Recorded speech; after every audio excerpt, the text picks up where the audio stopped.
Hi friends, welcome back to Literature Guide. This video is about literary quotes or literary quotations in English literature. It is my 7th video on literary quotes. I have made this video for the students who are pursuing the competitive exams such as the NET and SET exams by UGC. This video will be useful for them. The views of many major writers, they have been covered here in this video. The quotations give you some idea about the contemporary society and their views and feelings about various issues of their time. This video contains quotations of John Ruskin, Elizabeth Barrett Browning, Robert Browning, Alfreed Lord Tennyson, William Morris and the other major writers of English literature. This channel will continue producing content like this in future also. If you really like the videos produced by this channel, do like and subscribe Literature Guide.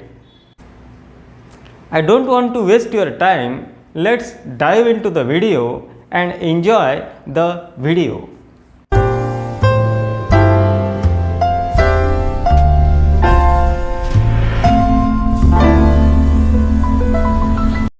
Literary quotes. Rossetti was really not an Englishman but a great Italian tormented in the inferno of London, John Ruskin.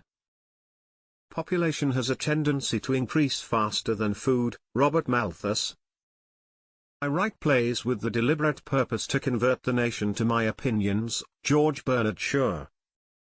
It is from the folly not the wisdom of our ancestors that we have so much to learn, Jeremy Bentham.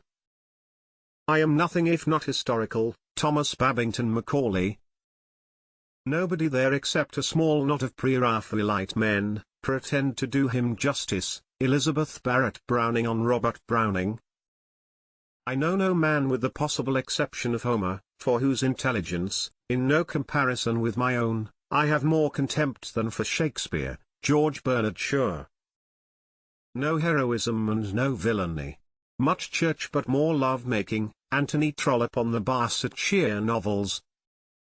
To Ibsen from beginning to end, every human being is a sacrifice, whilst to Dickens he is a farce, George Bernard Shaw. I had no one to praise me, to spur me on, or to help me, Thomas de Quincey. Browning will die in a white tie, Alfreed Lord Tennyson jokingly on Robert Browning. Tom Paine was considered for the time a tomfool to him, Paley an old woman, Edmund Burke a flashy sophist.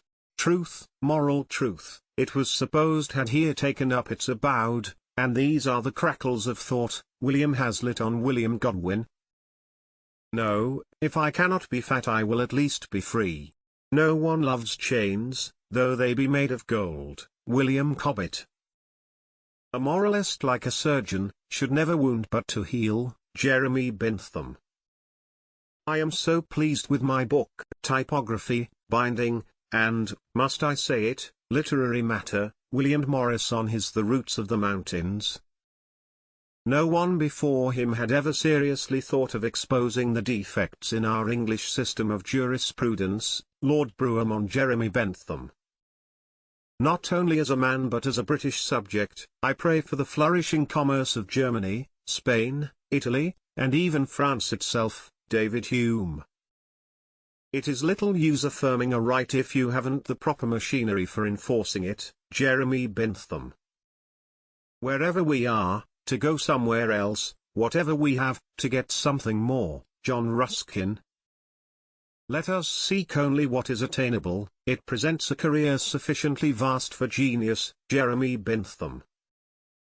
I remember having to stand on a chair with my shoes off because I made so many mistakes in my spelling, William Morris. You are a jolly, vivid man, and I am glad to have known you. You are as vivid as lightning, Lord Alfred Tennyson to John Richard Green. It is not by the monk in his cell or the saint in his closet, but by the valiant worker in humble sphere and in dangerous days, that the landmarks of liberty are pushed forward. William Rathbone Gregg. Any reporter who has become stage-struck by seeing a dozen crude melodramas, thinks himself qualified to deal with Sophocles, Shakespeare, Goethe, Ibsen, and Tolstoy, to say nothing of myself, George Bernard Shaw. The Edinburgh Review has two legs to stand upon. Literature is no doubt one of them, and its right leg is politics. Francis Jeffrey to Sir Walter Scott. I am a typical Irishman. My family came from Yorkshire. George Bernard Shaw. God took her himself as you would lift a sleeping child from a dark uneasy bed into your arms and the light. Robert Browning on the death of Elizabeth Barrett Browning. Troy is to his imagination a town exactly like Bruges, spired and gabled, red-roofed, filled with towers and swinging bells. The Trojan princes go out like the knights in Froissart, and tilt at the barriers. Mr. Mikhail Thackeray on William Morris. Any air is better than water, it should have some strength, and some weeks of age, at any rate. William Cobbett. Every pre-Raphaelite landscape background is painted to the last touch in the open air from the thing itself. Every pre-Raphaelite figure, however studied in expression, is a true portrait of some living person. Every minute accessory is painted in the same manner. John Ruskin. On one occasion he had just returned from surveying an old church. Morris recalled everything about that church, the disposition and character of the ornaments, and could tell exactly at what point in the church these were situated.